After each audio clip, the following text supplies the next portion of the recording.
On August 1, 2007, an 8-lane steel bridge over the Mississippi River in Minneapolis, Minnesota, collapsed during rush hour, killing 13 people and injuring 145.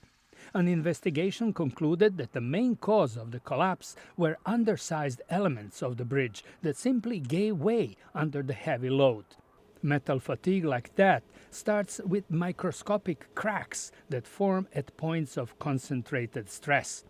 A group of scientists at Bristol University, led by senior lecturer Anthony Croxford, discovered that sending hundreds of different ultrasonic waves into a structure and then listening and analyzing their echoes can be used to detect the tiniest cracks. It's that it lets you see smaller cracks, closed cracks, cracks that, so when I say a closed crack, you can imagine if you have a crack in a piece of metal, it could be a bit open like that, you can have a gap in between it. If you've got that gap in between it, you get reflections off the edge of it, but you don't really know how big it is. Croxford says unlike purely linear systems, which create echoes of the same frequency sent into the material, his phased array of sound-sending units returns harmonics, echoes of different frequencies. The nonlinear approach means that you can actually hear something from them. You're listening to different effects rather than just listening for that echo from the crack.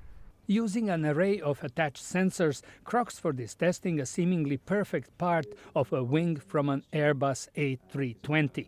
A linear system would not be able to discover cracks forming around the rivet holes because the hole would create one big echo. By using this novel approach, we can now pick up a crack close to our hole, which is directly relevant to, say, aerospace applications where they're worried about cracks growing from rivet holes, things like that. Croxford says the phased array system uses only one piece of equipment to get both a nonlinear and linear image. The technology could allow inspectors to get more accurate assessments of damage in materials such as crucial aircraft parts, so they can be replaced before they fail. George Putic, VOA News, Washington.